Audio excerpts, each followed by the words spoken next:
My dad and I want to thank all of you for being here today. Um, Recently, my dad and I and Alex, we were out to dinner with Irene and Andy Smith. Irene, where are you? Where's Irene? She was here. But we were talking about this party, and Irene said to me, she said, I bet your mother would love this party. And the drawback is that when you have an event like this after someone dies, they're not there. And my mom she would love this party. But there's also part of her that would be somewhat embarrassed by the fact there were so many people here. Deep down, my mom was a shy person. In fact, she would call herself, I'm a recovering shy pessimist. And there's two parts to my mom's life. There was a life before her accident in 2003, and then there was her life after the accident. And because her life following the accident is so fresh, at least in my mind, I think sometimes what we remember about my mom the most is the CJ following the accident. But there really was so much more to my mom. She was strong in ways that I had forgotten. I am so grateful for my second family, the Wolves, the Welshes, and Gaddis. They have all been there for my mom and dad before the accident and after the accident. And they are all gonna get up and say something about my mom. And also my mom's brother Tim and her sister Sheila, they're both gonna have something to say. And they're gonna share memories of my mom. Memories I think that we may have all forgotten. If there's anything of comfort I can take from my mom dying, is people telling me their own memories of my mom. I've heard about some of my mom's traits and quirks that I actually had long forgotten. Her laugh. If you heard my mom laugh, it was hard not to start laughing, even if you didn't know what you were laughing at. Her sense of humor. The fact that she would wear a bathrobe all day long. Watching her play bridge on the computer. I had forgotten about that till somebody mentioned that she would play bridge on the computer, and Omar Sharif was her computer bridge partner. And then I remember walking by her office, listening to her play bridge, and I kept hearing Omar say, pass, pass. She had extremely strong views on equality when it came to gender and race. She would eat a pint of ice cream, Haagen-Dazs ice cream, all by herself and refuse to share it.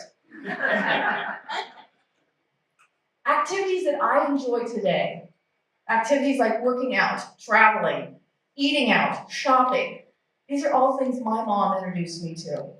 And there's things that we did together, we had such a good time. She was my shopping companion. And the best of all, my mom was not a shopper, she was a buyer too. My mom loved to spend money. For my entire life, much has been made about my mom's superior high intelligence.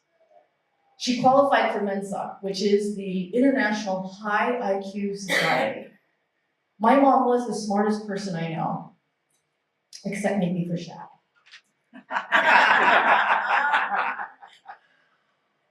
However, what was interesting about my mom is that she was not really comfortable being in the high IQ spotlight. I remember talking to her about her high IQ, and I really admired and I was envious that she was so smart. And I thought, how wonderful it would be to have that kind of intelligence. And I said, it just must be amazing, Mom, to have such a high IQ. And her answer was really very simple. She told me, it's just a number. It's not that big of a deal. But I expressed to her, I said, well, if I were to take an IQ test, Mom, my score would not be nearly as high as yours. And like the great mom that she was, her response was, you're probably right, it wouldn't be. She said, but you have your own natural gifts I do not possess. That was something about my mom. She was so willing to allow other people to take the spotlight, even in situations where her actions helped put you there. She always downplayed her role or importance. Something that made my mom such an endearing person was her kind of sidestep look on reality. I mean, someone with such high intelligence, you would think that she understands everything. And my dad always had a phrase for it, and I can't remember it now. I'm putting you on the spot, Dad. Like, how mom like sometimes just missed the obvious. He doesn't remember. So, for example, like we had this dog, Pablo. Some of you might remember Pablo. My mother loved Pablo. She fed him on the bed. But he was also the first male dog we ever owned. My mom preferred female dogs. It annoyed her that male dogs lifted their leg to pee. And so it was time to take Pablo to get him neutered. And after he came back from the vet, my mom called me to come over and take a look at Pablo. And I said, he seems fine. My mom said, well, did they do it? Did they neuter him? I said, well, yes, they obviously neutered him, Mom. She said, but he still has his penis.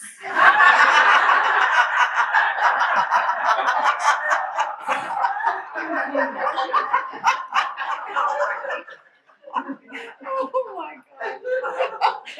I was 23 years old, and I had to explain to my mom that they didn't remove his penis when they neutered a dog.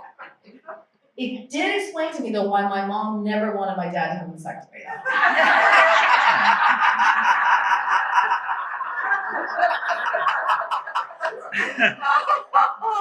That's classic.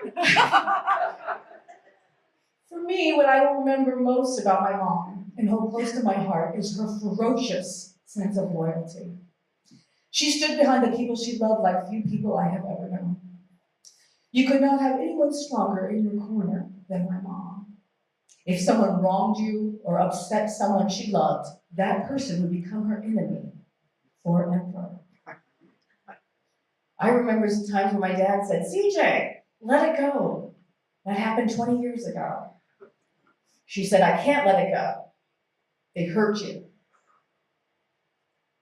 When I think about my own life and the person that I have become, I realize it is her strength that has allowed me to take chances and risks that I may not have taken if I did not have my mom holding her net beneath me in case I failed. And when I did fail or something didn't pan out as I had hoped, she would always just ask me, well, what did you learn from the situation? And encourage me to try again. She said, you never know unless you try. It is easy to be brave when you have the force of my mom behind you. It is easy to walk the tightrope of life when my mom was there to make sure you were okay. It was easy to be happy when you have my mom there to celebrate life's victories. Everything good in my life, every decision I have made that has led me to happiness, my incredible friends, my wonderful husband, my career, I could trace it back to the support and love that my mom selflessly gave me. As much as I know my mom loved and cared for me, it was the love she had for my dad I admired the most. Not that he didn't drive her crazy at times. Deep down, my mom was a rule follower. She enjoyed being on time and having her ducks in a row.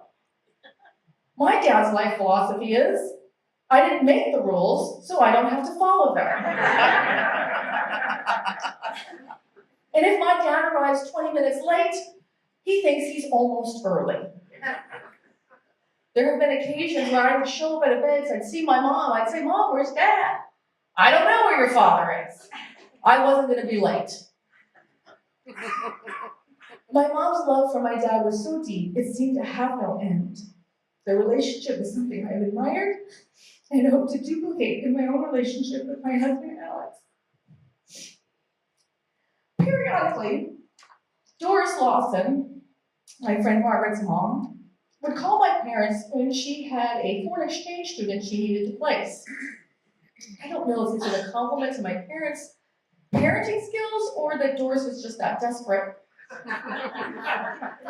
But she placed a wonderful young man named Sasha in my parents' home, and Sasha recently emailed my dad after hearing about my mom passing away, and he wrote this, and I couldn't put it better, but he wrote this about my parents' relationship.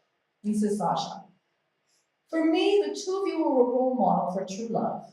You have given the old wedding vows, for better or worse, for richer, for poorer, in sickness and health, real meaning. and I have always admired your strength and determination to fight for your love. If I could only be half the husband to my future wife that you were to CJ, I would consider myself blessed. In 1997, my mom and I both read the book The Magician's Assistant. The Magician's Assistant. My mom was a voracious reader, and I would have to say one of the hardest things for me, since she had her accident, was I now have to pick out my own books. She would read a book, and if it was good, she would pass it on to me. And in The Magician's Assistant, the main character's life partner dies, and the main character is often visited by her deceased partner in her dreams. And my mom and I talked about what a gift it would be to have someone you care for so deeply return to you every night, just to talk or give you the ability to express how much you love and miss them. My mom's own father passed away when she was about 12. She shared with me how much she missed him when he was gone. She told me she would dream of him, and it brought her such comfort to see him and be able to speak with him again. I dream of my mom often. And just like it brought her happiness to dream of her dad, I'm overcome with joy to see my mom. I will never tire of seeing her in my dreams. Having the opportunity to tell her thank you for everything she did for me, and to tell her how much I love her and miss her. Thank you.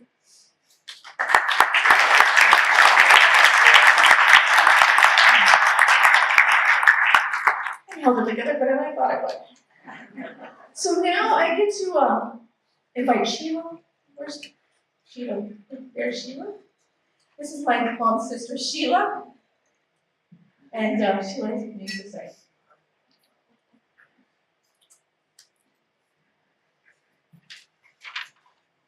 Hi. I have been blessed many times.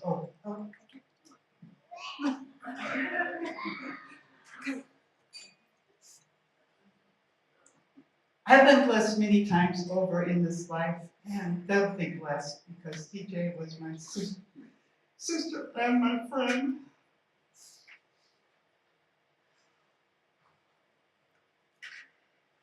Growing up, I learned a lot of things from CJ. One, she probably wouldn't want me to tell you, but she taught me how to smoke. And the other thing was, she took me to my first R-rated movie.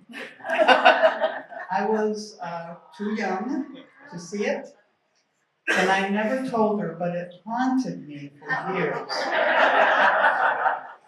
And to this day, I do not know what Blow Up was really about. Oh my God, what a classic. There was dating advice, how to pick up boys. One time I remember going to Encanto Park and renting a paddle boat so that we could ride around and check out the boys and flirt a little. There were dating tricks. I remember one time watching her get ready for a date with Larry. And she was sitting in front of the makeup mirror, very carefully applying her makeup, her perfume. And then she took a Q-tip.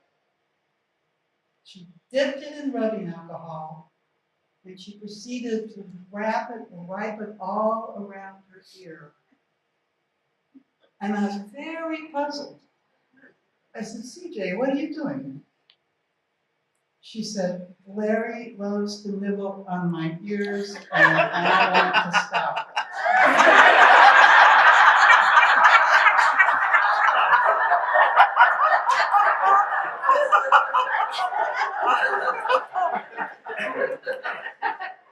When I was in 8th grade, I had a young suitor who would come to the house frequently to visit. And when I mentioned to CJ that he had to walk over, she said, well, I'll go get him. So she would go pick up Jim and bring him over to the house, and then she would drive him home also. A piece of advice she once gave me has stood me in good stead for many, many years. I was angry with somebody at work, and I wanted to say something to them. And when I told CJ, she looked at me and she said, what is it you want to accomplish? And I had to stop and really think about what I wanted to do and what I wanted to say. And I have thought about that advice for many, many years.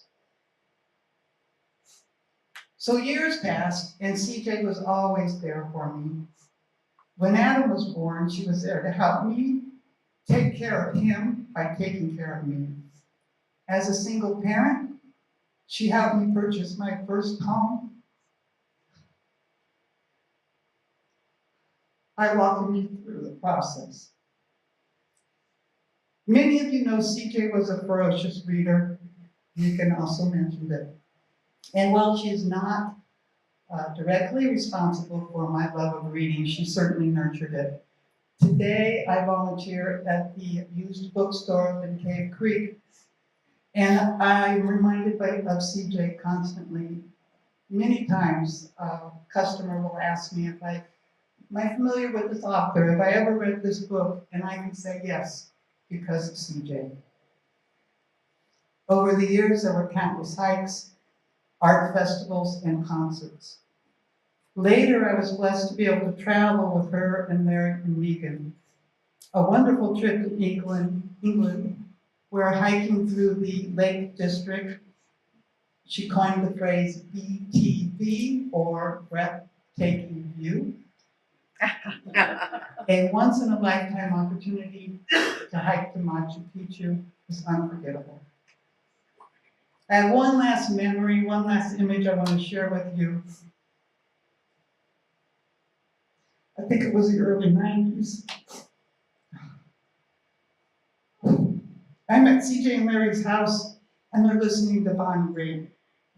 And the song, Let's Give Them Something to Talk About. Yeah, Comes yeah, on. that's a good I can't hear that song without thinking of them. And Larry walked over and said to CJ, "May I have this dance?"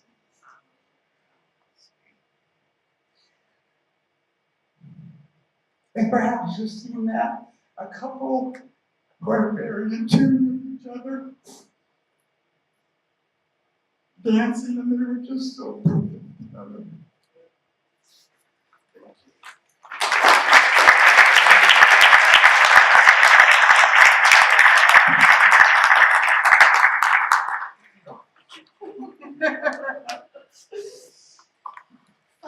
So the Wolves, Diane and Shaq and Kelsey, I believe are all gonna come up together. Diane is also my mom number 2.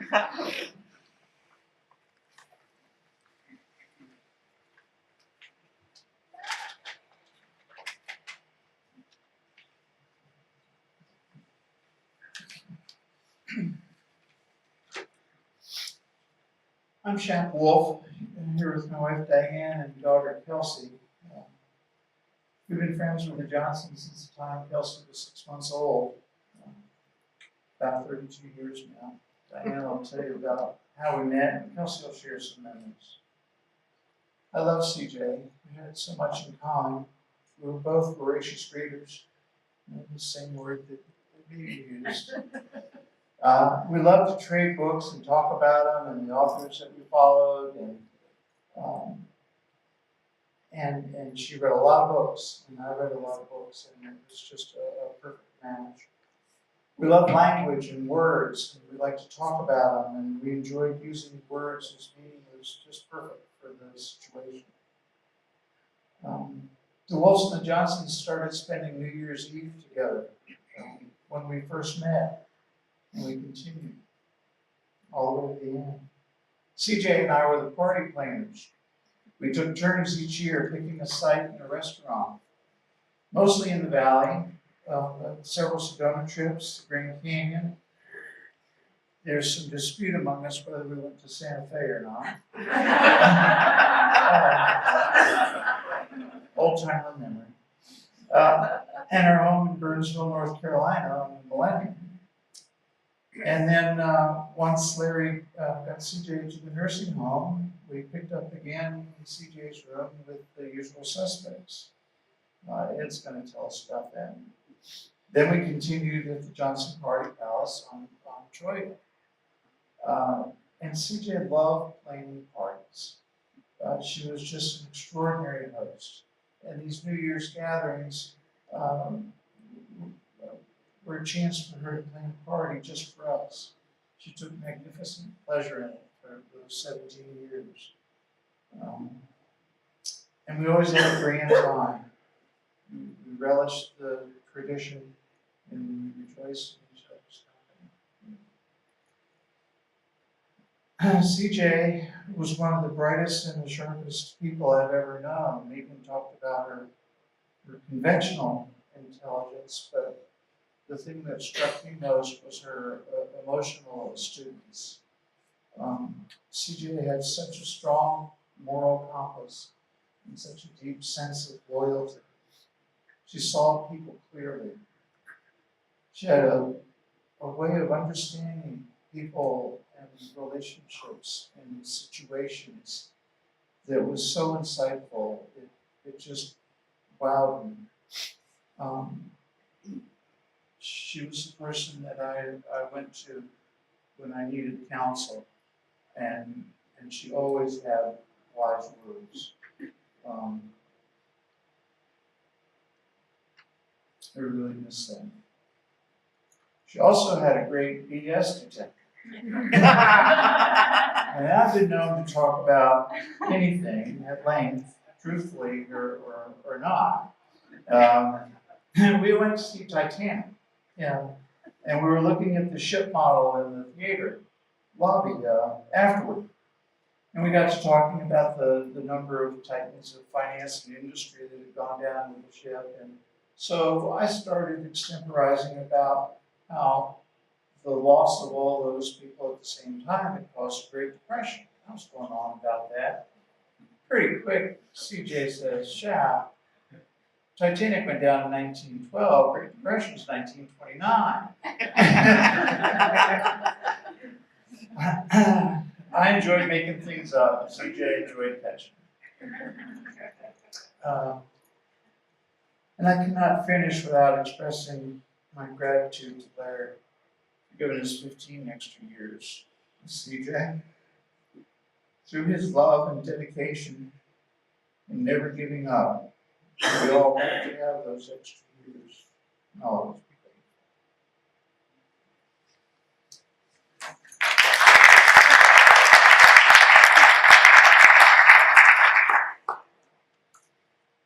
Hello, friends. CJ had some wonderful terms that we've already heard a few things about. She called us the Wolfies. And she always said, "What are the Wolfies doing?" And then she made up another name for some of us, the oldest friends, AG and the Welshes, and us. And we were the usual suspects, just from the movie. And I think about the relationship and the feeling that she had about family. And, of course, her love for animals. You see those in the slides, you know that from the things that you know of her. And I think that she helped cultivate a number of strays, and the Wolf family was one of the strays. As a result, there's a power of attraction. We moved to Arizona 39 years ago. And we were only planning on living here 3 years, and then we were going to go back to the East Coast where our family was. We changed our mind, and the Johnsons, which at that time included Megan, CJ, Larry, of course, Dallas and Houston, the Dalmatians, Fanny the parrot.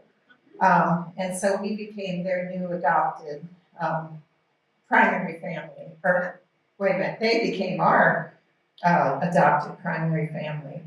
And that was wonderful. We met Larry, or I met Larry through the city of Phoenix and Gaddis primarily. And Larry invited us to attend New Year's Eve party. And that was 1986, and Kelsey was 6 months old, and we didn't have any family around. And we said, we've never gone out yet. 6 months, and we haven't gone out yet.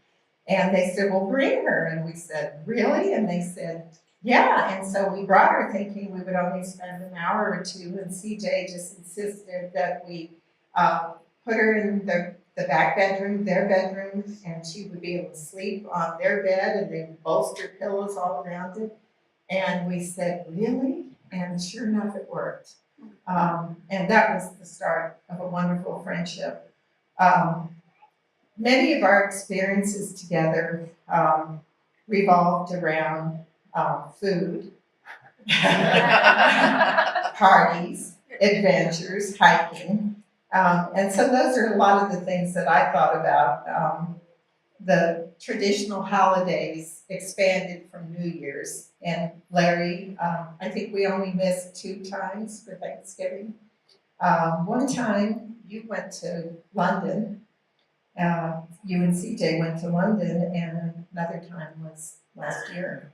Maybe there might be a few more, but anyway, this really helped. And one thing that CJ did that we thought was really special was she coined the phrase "oh birthday." I had never heard anyone say an "oh birthday" until I met CJ. And so if you had a decade birthday, then she gave you a special party. And I'm not kidding when I say a special party. They usually had it outside on their patio and their grounds. She rented tables and all the accoutrements that go with that. There was usually dancing and speeches and stuff. And so if you were lucky enough to know the Johnsons, you had an old birthday, and that kind of helped take the sting away. And one thing that I remembered was that when Shap had a 50th birthday, that she said, "I'll make you a dessert. You decide what you want." Shap said, "I don't know, whatever you want, CJ. I love chocolate." So she made this fabulous chocolate molten cake in individual ramekins for everybody. It was fantastic. And one of our attendees coined it "sex in a cup." And so we used to always ask CJ to make sex in a cup, and she usually obliged. The first time that we went out as a couple was another food adventure trip. And we had, Shap worked for a guy, Maury Axelrod, that used to organize these gastro-ethnic type of adventures. Stephen Koulis back there was probably with us at one of those adventures. And this one involved going to a small Greek restaurant in Sedona. Well, it's kind of hard to find people that were that interested, but Larry and CJ were game. And so we went, and we drove up there together and ate a fabulous dinner at a restaurant called Forno's. And we had a fantastic roasted lamb entree. And when it was over, it was late. It was a moonless night, and it was raining as we drove back to the valley. Shap put on some Lyle Lovett music, and miraculously, it just stopped raining. It was really a magical evening, and CJ suggested that we pull over somewhere and dance. And we're like, what? And Shap, of course, obliged, and he found a spot somewhere along the forest, somewhere where we could pull off. Turned up the music really loud, and we swayed back and forth on that roadside.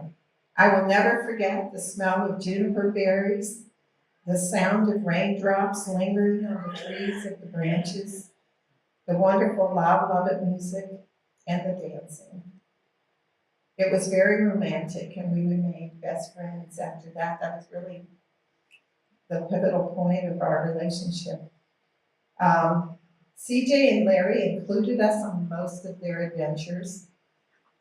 I think when you were doing the bike riding trips and traveling and going to South America, Kelsey was into dancing. We were spending all our money on that. But one time they rented a California beach house and included us, invited us over for a week, a whole week, and we had a blast. When Megan was dating a man from Southern California and his family invited the Jays to events that his family was hosting. Do you remember that, Megan? I don't know what you're talking about. I think that was their other daughter. Well, we tagged along. I mean, we were like, okay, we'll go to Southern California with you. I think it was a big brunch, and we had a great time. I don't think we could have found a better family, and Megan ended up being like a wonderful older sister to Kelsey, advising her as she progressed in life. And so now Kelsey will articulate her experiences. Thank you all.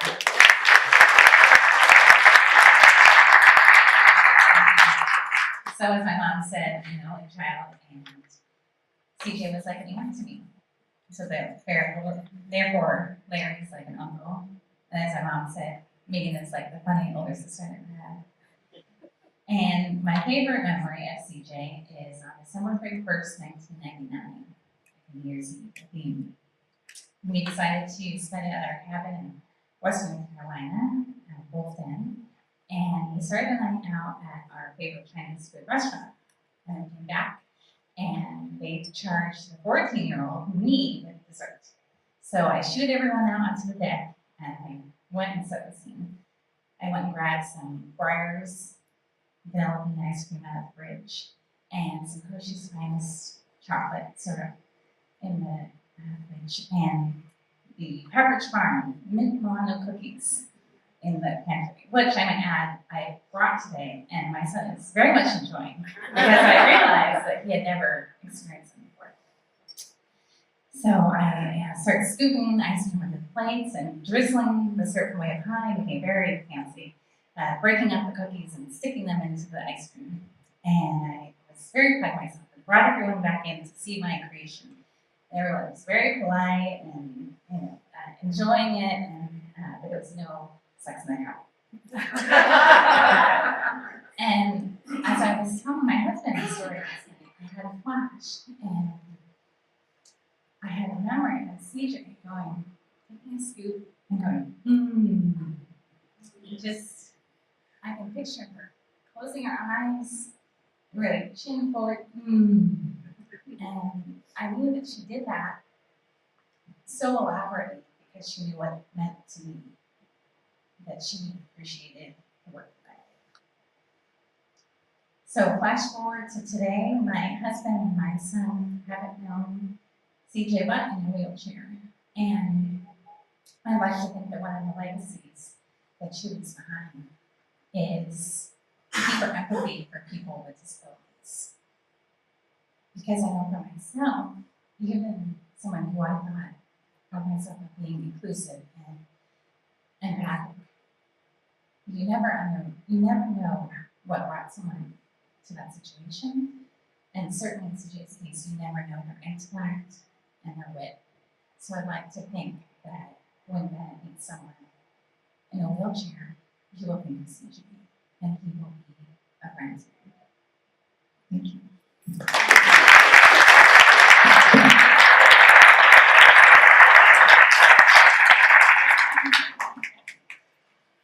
I believe Ed Walsh. Edward, where's Ed? Edward. Ed and Anna, you guys come up together. Yeah. Oh, Ed, Anna, and AG, all three together? Well, Trifecta. together. Okay, all right.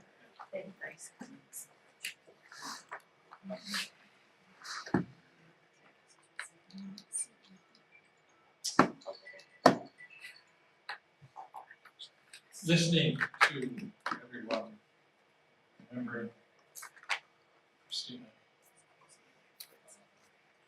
All this week, talking to Larry, and I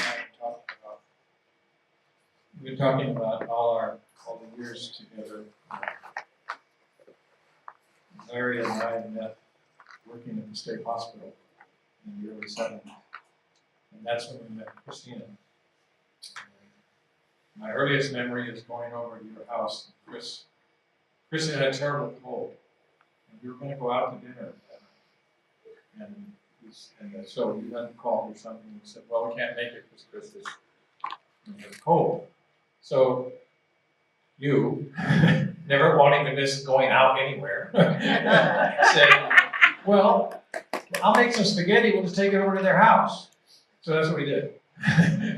So we just went over and had dinner with Chris and Larry at their house with just a big pot of spaghetti. And Megan, you were, what, 4 or 5? And that's how we first all got together. The years we spent, there's so many memories, and like Wolfson and everyone is talking about, and guys talk about something too. But the years that stick, the memories that stick out to me most when I think of you and Christine and the others, all of the times, it was at least 1,000 times we went to Commodore for breakfast, lunch, dinner, you name it, whatever it was. We didn't care what time it was, as long as it was open, we would go. And I just have this memory that came to me thinking about all those times. There was a time the 4 of us were sitting, I don't know where Megan, maybe you were under the table. Probably under the table. Yeah, anyway, the 4 of us sitting there, and you, Larry, you were telling one of your usual sophisticated, funny, sophisticated jokes. You know Larry's sophisticated joke, right? He was telling one of the very sophisticated jokes. And we were all laughing. I look over at Christina, and she's looking down at the table, shaking her head. Shaking her head. And then she looked up, and she looked at you. And I could tell how much she loved you. And that's what I remember when I think of us going to that program. And that's when I saw how much Chris loved you, Larry. And we all.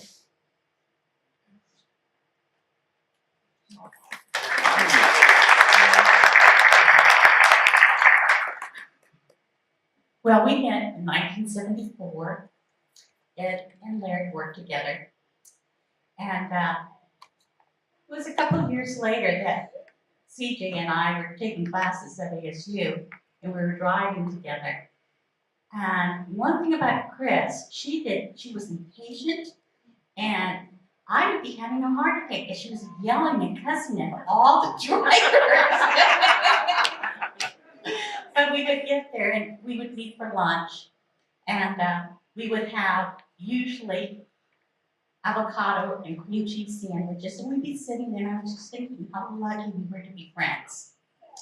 And one of those days after school, she and I decided to go to the movies. It was the one and only time we did. And we went to go see the French version of The Man with the Red Shoe, with one red shoe. And Megan was talking about CJ's laughter. I mean, she could laugh. She could light up a room with her laughter. So we're laughing ourselves silly. I mean, we just cannot stop. And in the middle of the movie, a guy down the road turns around and looks at us and says, "It's not that funny."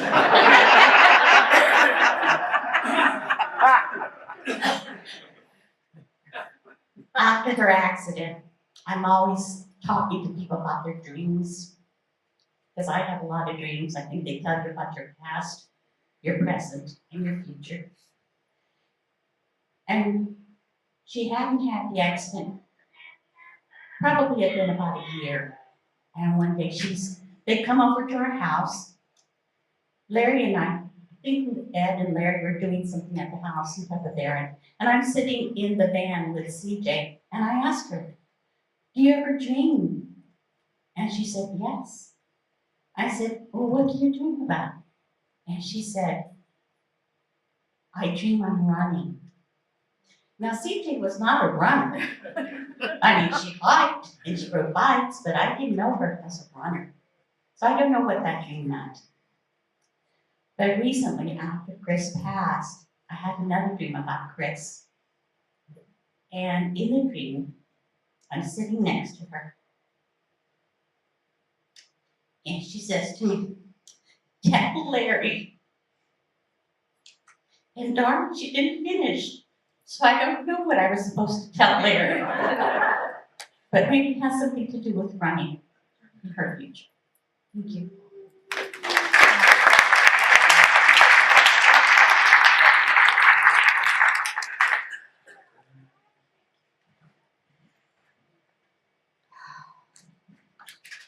You'll have to have another dream soon.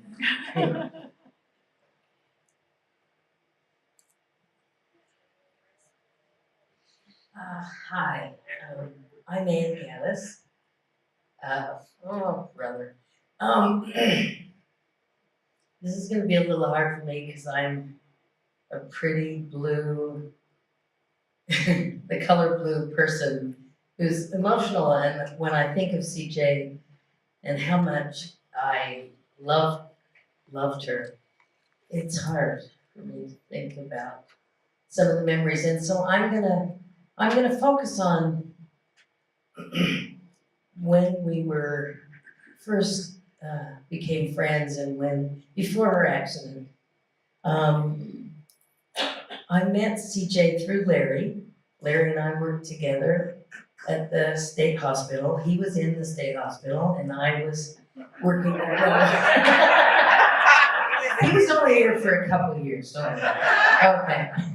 I worked the Division of Behavioral Health and he worked in the state hospital. And then we met and then I got to meet CJ.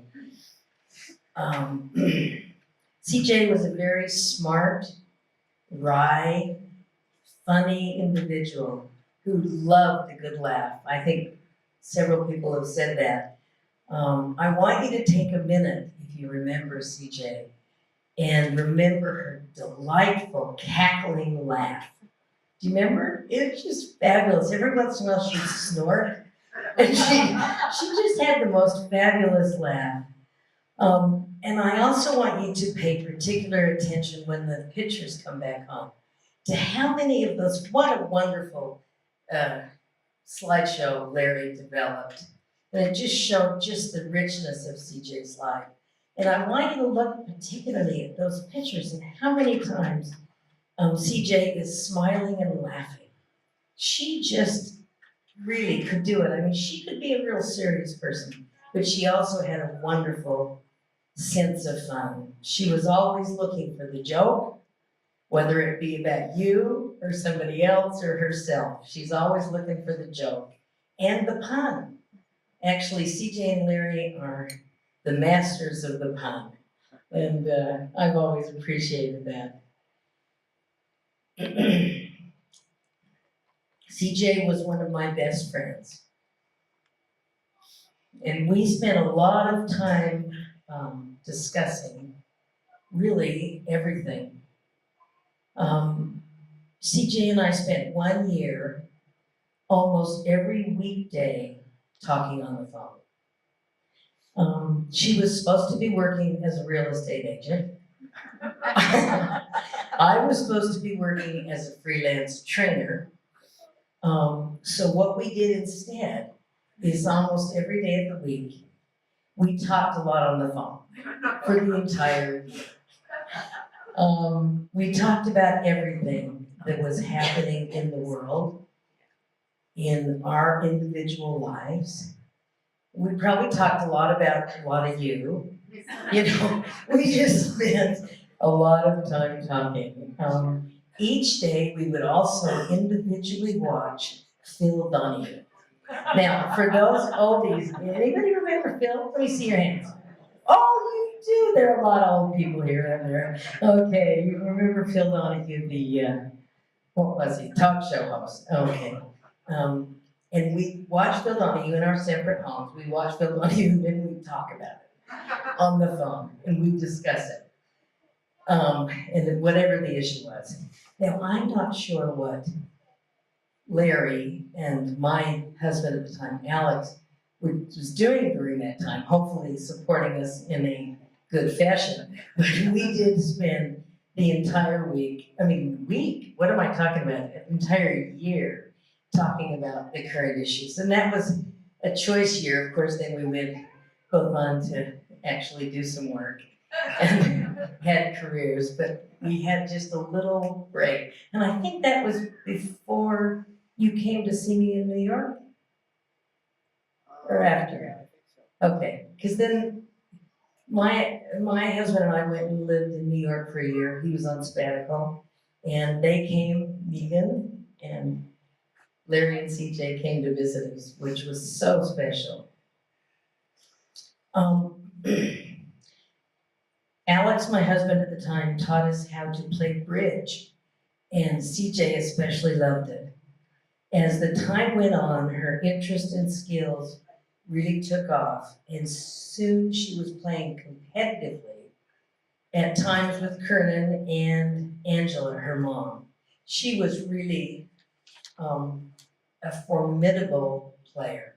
She's amazing as a bridge player. Many of you have known about CJ's intellect. Well, it really helped in a bridge game.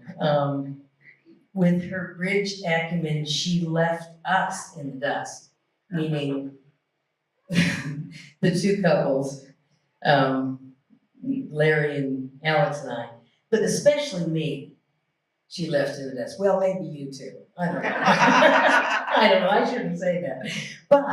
But, thinking of bridge, Larry went, and to this day, really, I think even several months before CJ passed, they would play online bridge. And so I think it is another testament.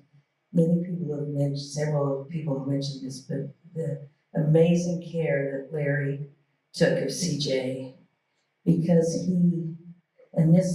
the bridge thing is a good example of how Larry helped her enjoy the things that she was interested in after her accident. After 17 years together, my husband Alex and I unfortunately got divorced. It was a big fiasco, but there was a very big bright spot. And I'll tell you what that was. You know how when you get divorced, if any of you have been divorced, you divide up the property? You have the division of property. Well, the bright spot was I got to keep the Johnsons. I got them, I know, I just loved it. And they've been my best friends ever since. Now, people, and we all definitely have the same memories. The Wolves, the Welshes, AG, that's what they call me, AG. Years ago, this small group started having dinner and watching a movie, and I think that we've talked about this. It was CJ who came up with the term usual suspects. She'd say, should we do the usual suspects tonight? Which meant, let's eat something and watch something. So we'd eat dinner, hopefully we would beg for sex in the cup, but we'd watch something, and then we'd eat something and then watch something. And we are still at that today. We have maintained the usual suspects tradition of getting together, having a wonderfully delightful dinner, and then a lot of the time we watch something, a movie, a series, something like that. And we're still at it. And all the usual suspects, I know, will really miss CJ's presence.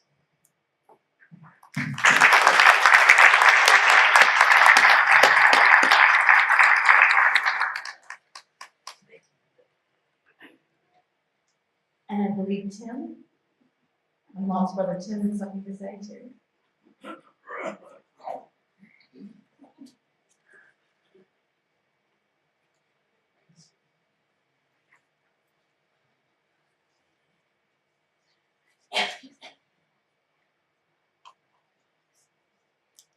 Hi, everybody. Hi.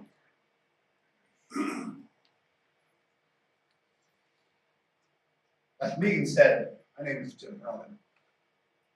And along with my two brothers, grew up just a few miles south of here. CJ was one of my older sisters. She wasn't the only one though. She had company. Lots of company. There were a total of 5 girls, all older, and then 3 boys. So there was 8 Ronan kids being raised by her mother in what I would describe as a not very large 3-bedroom house with 1 bathroom. It was busy around the Ronan household. At times it could be best described as organized chaos.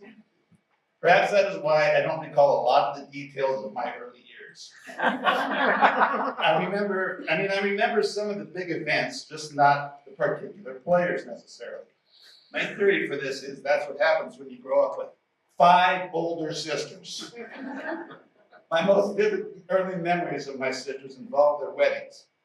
I didn't think much of it at the time, but the oldest 2 got married at what seemed like a very young age. Why they wed young is an interesting question. Perhaps in the 1960s, marrying in your early 20s was the norm. Maybe with the 3 boys soon to be teenagers, it was time to get out of Dodge. Or the thought of having to share a bathroom with just one other person was just too much to resist. The truth is, of course, they found the right guy early in life. For CJ, that guy was Larry. He was a dude across the street, in the house across the street, for crying out loud. Together, they embarked on what I would only describe as a wonderful ride. With apologies to my 4 older sisters, they were the cool couple. They recognized the greatness of Bob Seger and the Silver Bullet Band long before anybody else. They were flipping houses before flipping was a thing. It was during one of these flips while lending my meager assistance that Larry and I had a conversation that I'll paraphrase for you today. He told me something like this. He said, I must have been one of the luckiest guys ever to grow up across the street from the 5 beautiful Ronan girls. He said, but for me, CJ was the most beautiful. Isn't that how it should be? CJ made many excellent decisions in her life, but marrying Larry should be at the very top of that list. Their coolness manifested itself in many ways. In my late teens, okay, truth be told, a little bit earlier than that, I discovered a little thing called beer. And the problem my somewhat disreputable friends and I had was obtaining said beer. Enter Larry and CJ. I'm sure they knew that we would find a way to get that beer one way or another. But the safest thing would be for them to get it for us. Lord knows how much trouble they kept us out of by doing that for us. I never heard them complain about me pestering them for a 6-pack or 3. As time went by, they maintained their cool status in different ways in my eyes. One such way was as they succeeded financially, they continued to upgrade their housing status. Eventually, they ended up in Scottsdale, North Scottsdale, in fact. Now, this may not seem like much to some of you, but to those of us that grew up as Phoenix Ronins, it was no small feat. By this time I had been gone from Arizona for many years, returning for most Christmases and some massive family get-togethers during the holidays in that still not so large house. But we had all lived our lives, we were all living our lives, and we were living, at this point, just kind of drifted our own ways. And then came her accident. What a dreadful day. But you know what? Over the last 15 years or so, we witnessed some pretty incredible things. First of all, was CJ's fight to get better. That was evident to me in our conversations over the years, from not being able to understand her at all to being able to have a little chat with my sister. It was incredible to me. Another thing that amazes me is that I never once heard her complain about the cards she'd been dealt. As amazing as that was, it pales in comparison to the love and compassion shown to CJ by Larry and her friend, confidant, compadre, and caregiver, Lucia.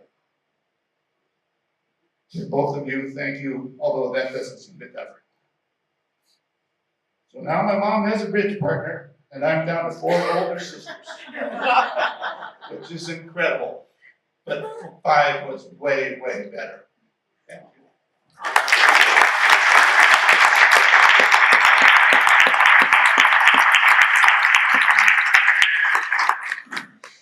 And here's my dad.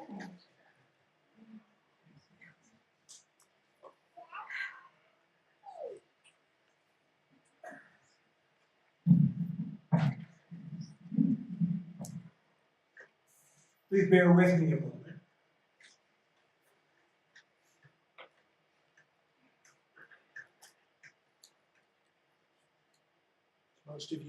most of you know that I speak for a living, like Megan. And I've been doing it so long that I've gotten to the point where I can't talk without PowerPoint. So I'm gonna get that going here. Yeah. Show up good, okay.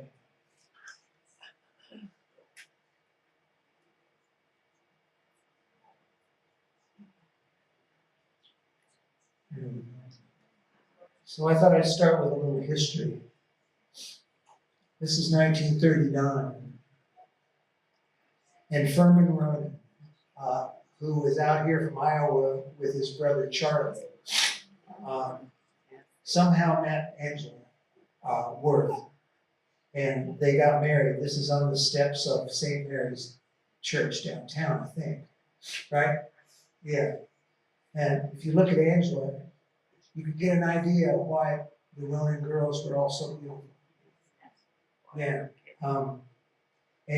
Sure, and I think it was 1939, and according to the story I got, was that actually from Maureen, who was the oldest sister, I called her yesterday and said, what was the story? And she said, well, Maureen was born in 1944, correct, Maureen? Yeah. So they waited 5 years to have their first child. And these people are serious Catholics. But for some reason, they figured they better get busy because he was shipping out. He was in the Navy and he was shipping out. So somehow or another, they did something different. And a few years later, they had 5 beautiful girls. And a few years after that, they'd added 3 boys. So there's all 8 of them. And it was in 1959 that my family moved in directly across the street on Monte Rosa Street.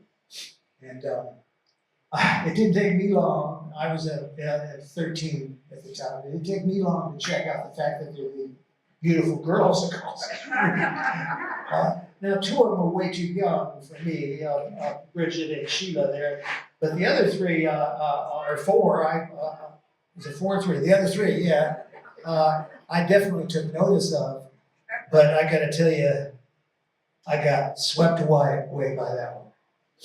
And I think she's about a freshman in high school there, but in this picture, but I met her in the 7th grade. And by the 8th grade, I was putting a hard press on her to go steady.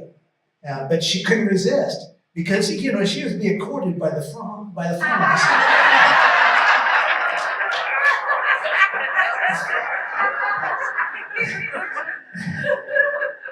So we went steady for a few months, and now we were in the 8th grade. So that kind of dating was, consisted of me taking her with me while I went collecting on my paper route.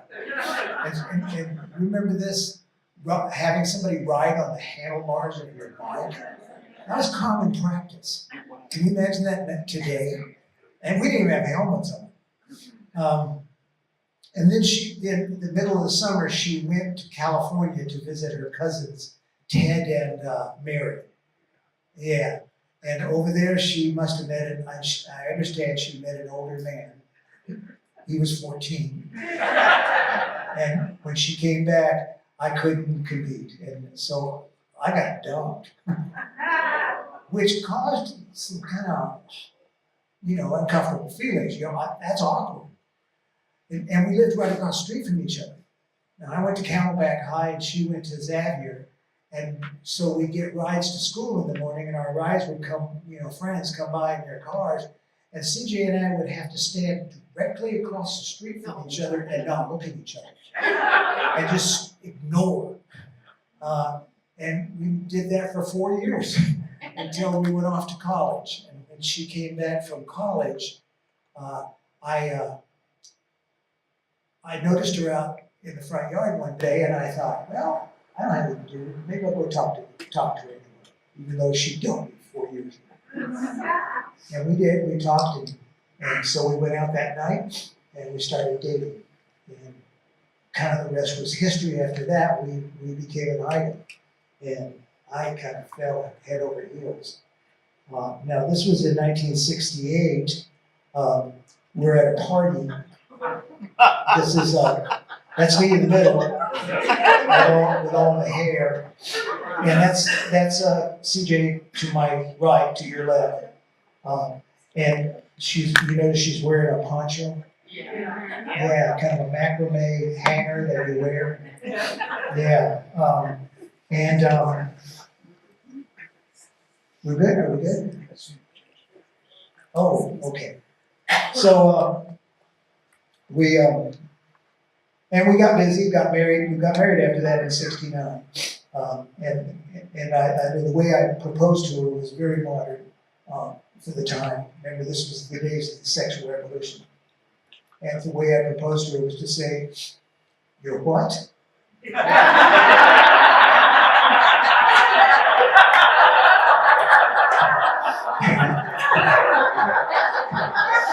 So we got married, and we had a couple of children, a daughter with a mustache and a chicken. Actually, this chicken came from Montessori school where Megan was going to school. She brought home an egg that they had hatched and assured us that it was a hen until it started crowing. So I'm just kind of flipping through the pictures here. This was '75, and by then CJ was still in that hippie mode, as you can tell by the blouse she was wearing. I'd moved on to be a disco god. And it was at about this time, as Ann and Ed mentioned, that we met. And we met the Welshes. There they are. In 1974. And what I remember about this, because I remember Commodore, although those of you who are familiar with the Commodore restaurant down on South Central, it's actually started over on 16th Street. It was called Los Flautas. And then, and we ate breakfast there, we ate lunch there, we ate dinner there. And one day we went and they were gone. And with no sign saying where they went. And so we went for a few years without. And then I was driving up Central one day and I drove past Commodore and I thought, I'm hungry, I'm gonna go in. And I instantly recognized the menu. So that's our history with Commodore. And the Welshes joined us at almost every meal. And then I was working for the state hospital, and as Ann mentioned, I met Ann, and we became friends. And that's her husband right behind her there, Alex. And we went and joined them in New York while he was on sabbatical. And this picture was taken at the Macy's Thanksgiving Day Parade. And the next picture I really don't have any purpose of showing you, except that it was in New York and it is so iconic. You could probably tell why. Yeah. And as it has been mentioned, about that time, we learned how to play bridge. And Alex really taught us. He wasn't as smart as CJ, but pretty darn close. And he was a professor, and he knew how to play bridge, so he taught the three of us, Ann and CJ and me. And as Ann mentioned, CJ took it like a duck to water, and pretty soon she was playing in tournaments and left us in the dust. And one of the problems was that Ann didn't really adapt very well, and nor did I, because in a serious bridge game, you don't talk. There were conversations going. You paying attention to your cards.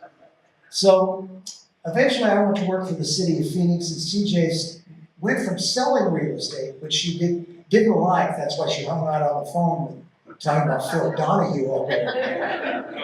She went to work at a mortgage company, and she just blossomed.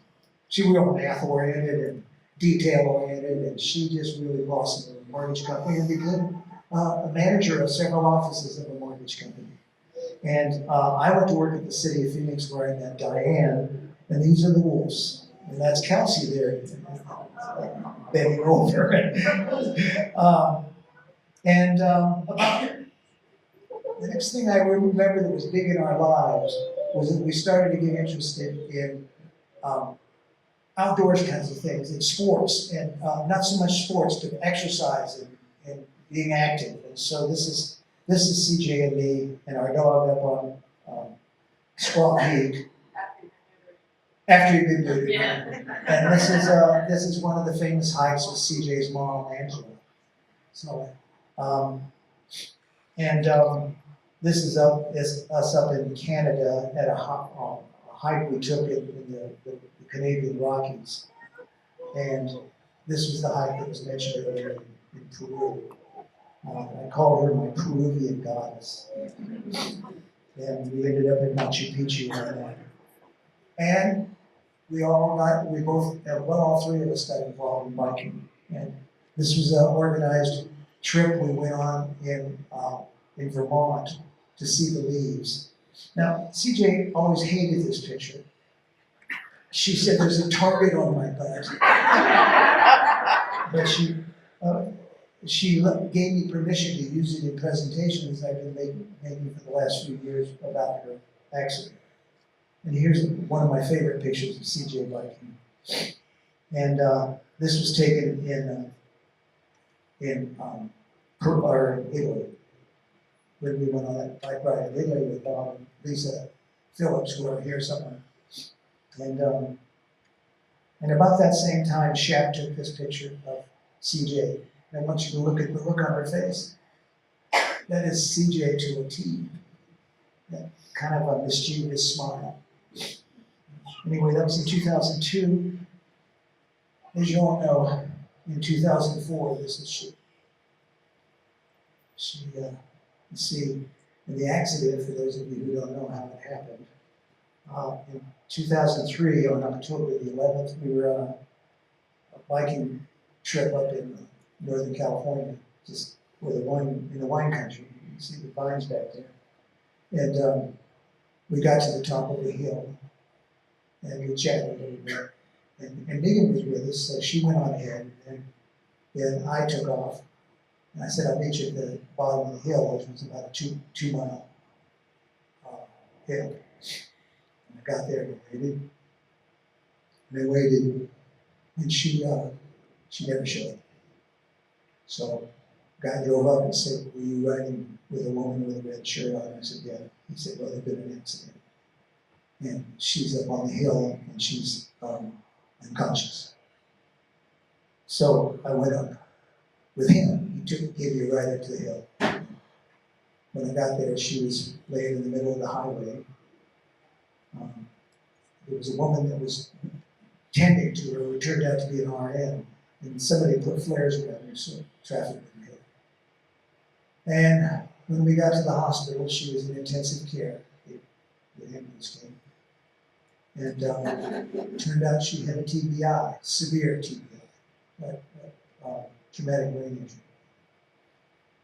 And she was 3 weeks up there in Northern California, and then she was transferred back here by Aerovac, and then was at Barrows, and then at a nursing home. And on New Year's Eve of that year, we continued to have our tradition of having a New Year's Eve party with the Wolves and the Welshes. In the nursing home. And as you can see, she has a trach. She was pretty disabled.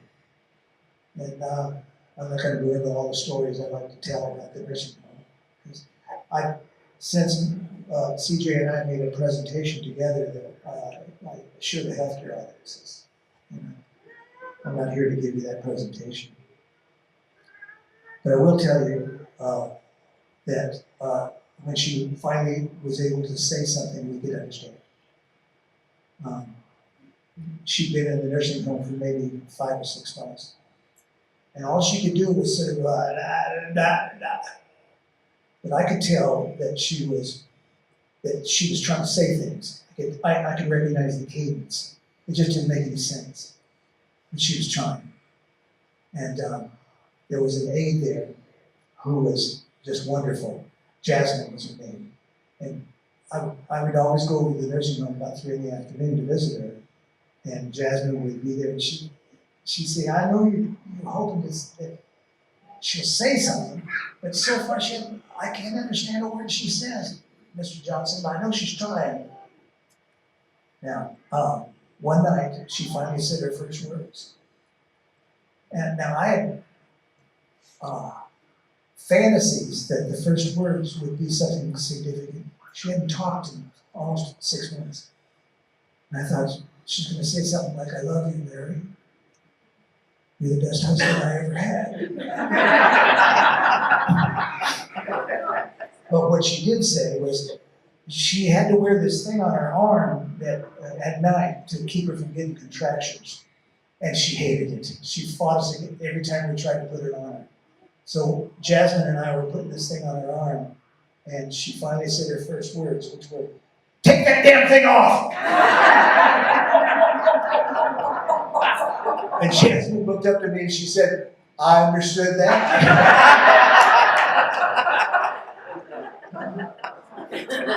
After 2 years of being in nursing homes and getting rehab and getting to where she could move her leg and she could actually feed herself with a special spoon and she could talk some, I thought, I think I can bring her home if I can pull this off. And so she came home with me. And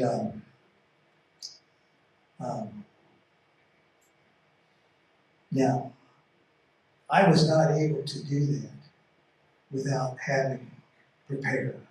So, and I got some great advice at the nursing home. And so one thing that I got advice on was the right kind of equipment. I got a wheelchair that tilts so she could sit comfortably. And we got a van with a ramp in it so we could get around. And one of the best things we got was in terms of equipment, was a Hoyer lift, which enabled us to lift her up out of her chair and put her in bed and back and forth. It would take 2 or 3 people to do that, but the lift made it possible for one person. But the thing that made the difference was I knew I was going to need some help. And I hired one person, I ran an ad, and then I was looking in the newspaper and somebody had run an ad. And I thought, well, I'll call this person and see if she could come out for an interview. And she came out, and she was with her sister-in-law. And I thought, and she couldn't speak any English. Her name was Lucia Holmes. Actually, it was I think you're married here. Were you in Lucia Browning? Or they're back there. Now, she couldn't speak any English, but I was pretty sure she was legal.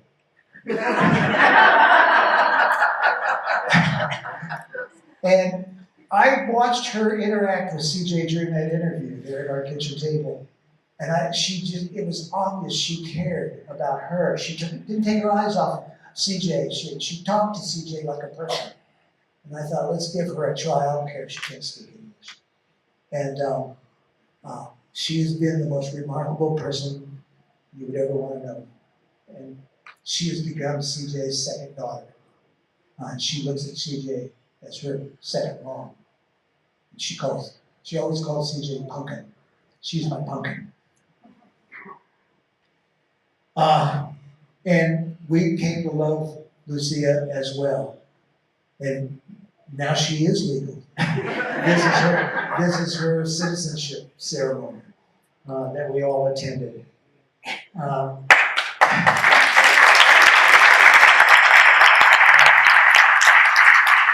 And CJ has continued to thrive. Here she is, as was mentioned, she started playing bridge on the computer.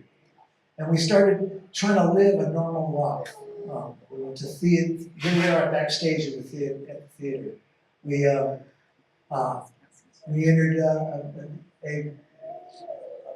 kind of a race for breast cancer down in Tucson, and we got hooked up with that because we got hooked up with what's called the walk group, which is, and there's the walk, most of the walk group is here today.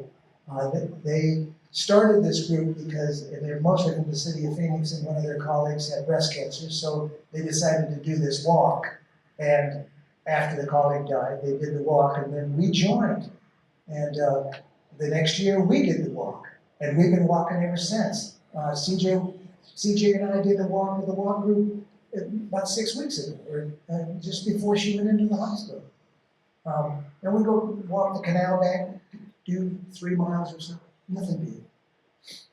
We also were able to travel. We are so blessed to be able to do that. Here we are on the airplane going to Florida to get on a cruise. So we went on a Caribbean cruise together.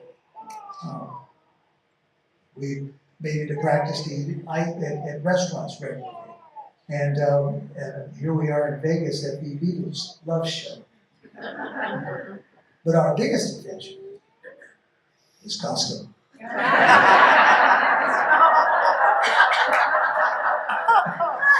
which CJ loved, and I did too. I love Costco. Now, I just showed you those slides because I wanted you to get a feeling, for those of you who didn't know her, of kind of what her life was like, or kind of the sequence. Now, in terms of what she was like, you've heard a lot of that in these presentations. And the biggest one being she is smart. She had better taste in hats than her mother did. That's for sure. But she was smart. She was in National Honor Society all through high school at Xavier High, which is not an easy high school to go to in the first place. She was Phi Beta Kappa at ASU. Now after college, she went to NAU.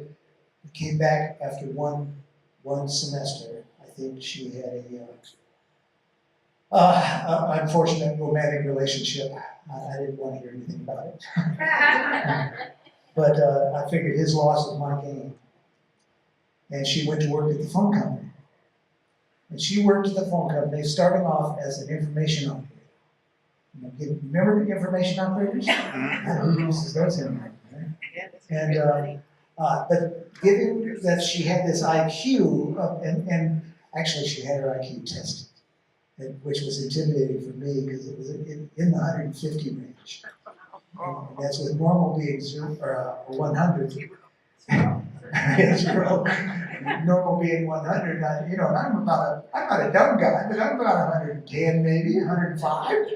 Here I'm married to this woman who is up in the 150 range. Talk about intimidating. But it was okay, because she took care of me. And she went to work as an operator. It wasn't but a couple of years that she got promoted into the business office as a service rep for businesses, which normally required a college degree. And she did that for about a year, and then they promoted her to the trainer, to train people how to work with businesses. And she was assigned to train the fast track group that was on their way up to the top of management. The phone company would hire these fast track guys out of business school and train, work them up. And CJ's job was to train them. So she went to her boss and said, "Why can't I be one of them?" And the answer she got was, "Because you're a woman." Now you may remember that AT&T got sued for this about 2 years after this happened. And things changed. But at that point, she got so mad I'll never forget the night she came home. And she says, "I'm a fucking woman!" And she quit. She told him to stick it. See, CJ also had this powerful sense of right and wrong. And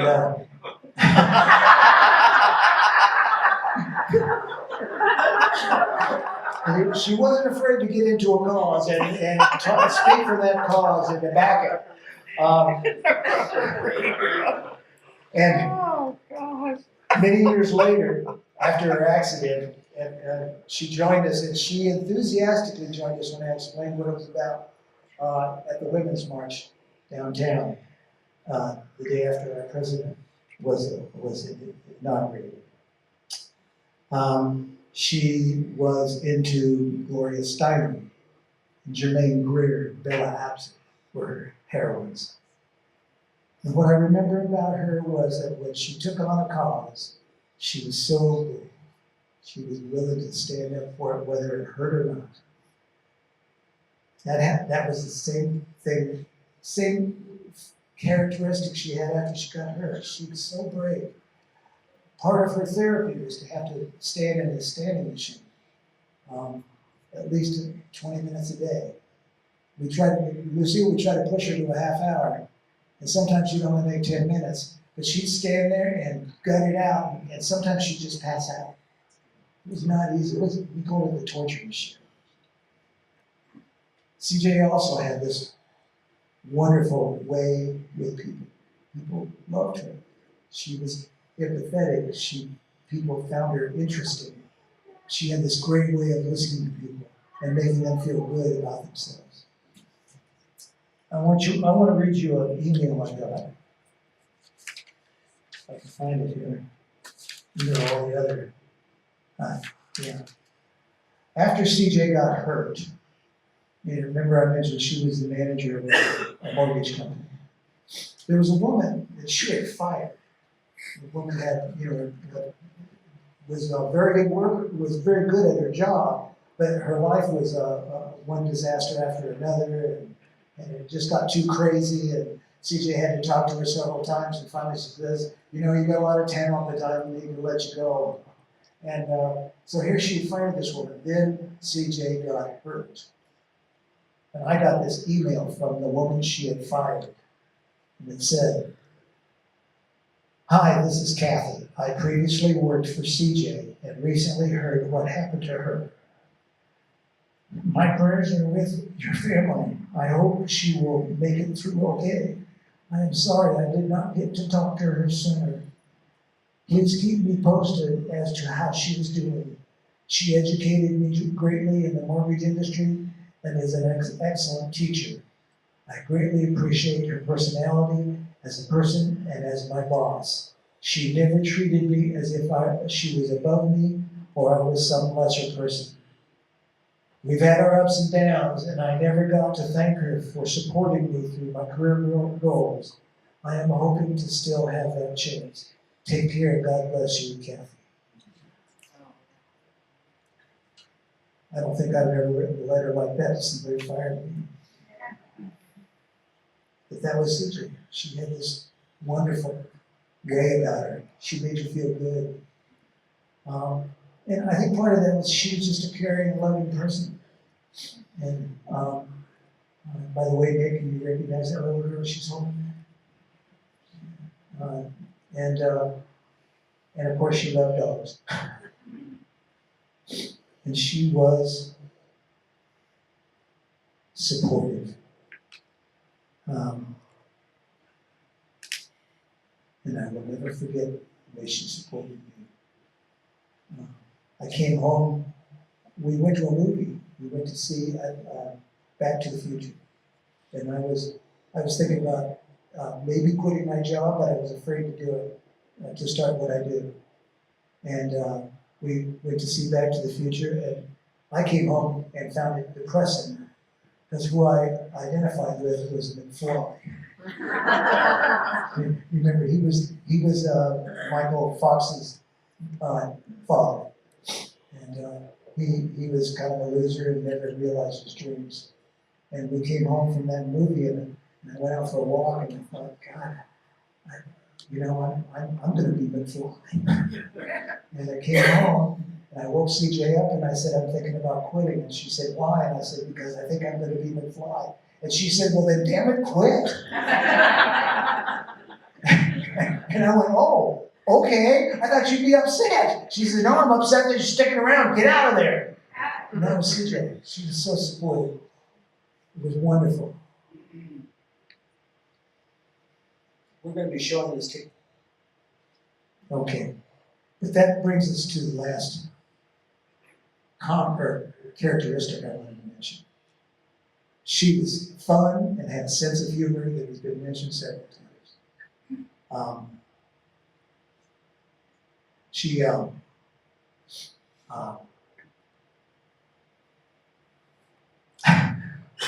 short story, when she was in the nursing home, I decided to take her home for a test before I brought her home to live. So I brought her home for an overnight visit. And I put her up on the bed and I turned away from her and I didn't secure her well enough on the bed.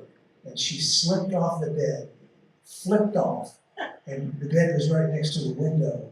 And she hit her head right here and split her above her eye wide open. And we had to go to the emergency room and she had to get stitches and all of that kind of stuff. It was really terrible. She swelled up. So the next day, I had to take her back to the nursing home. And it looked like she'd gone 10 rounds with Mike Tyson. And of course, they said, what happened? And I tried to explain it, and they're going, yeah. And so, indeed, they started an investigation of me to see if I was abusive. And so the next week, they were having somebody come out to interview her, and I had to be out of town. And so somebody from whoever it is at the county that makes sure you're not abusing people, the elder abuse, I think they call it, came in and interviewed her while I was gone. And I came home, and the next day I asked her, I said, well, did they come talk to you? And she said, yes. Did they ask you about what happened to your eye? And she said, yes. I said, well, what else did they ask? They said, did I hit her? And I said, okay, what did you answer? And she said, only when I need it. And then she smiled, and I thought, you rascal. Well,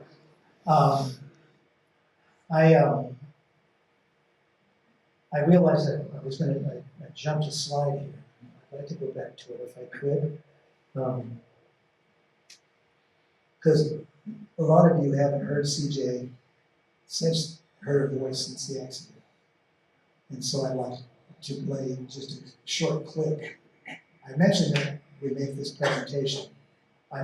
We did this presentation a bunch of times, so I made this video.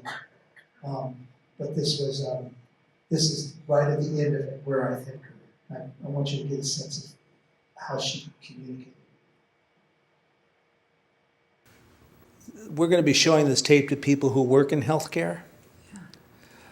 Do you have any advice to give them?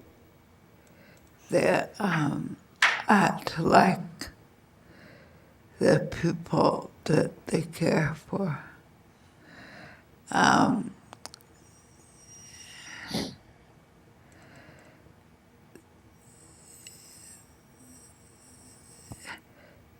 It makes a big difference. Okay. Well, thank you, CJ. I really appreciate it. You're welcome. You're welcome.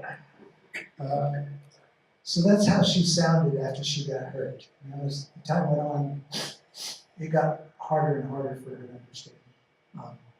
But I kind of wanted to wrap up by having you hear how she sounded before she got hurt. It reflected this sense of humor. And so let me wrap up with playing a little excerpt of that.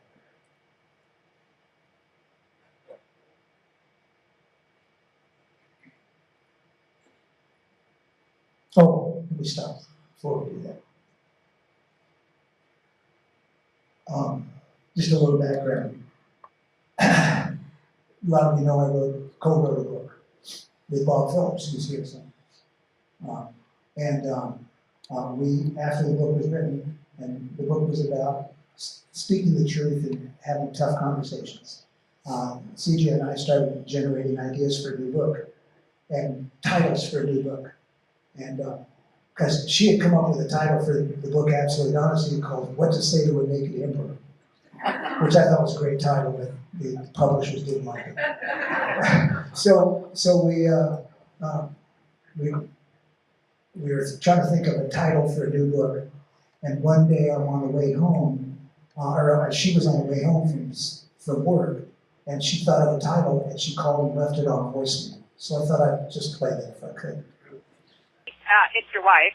I just thought of the title for your next book. I have to say, I think this is the best title I have ever come up with. It rivals Honest Engine. But Larry, it is Supervision for the Chicken Soul.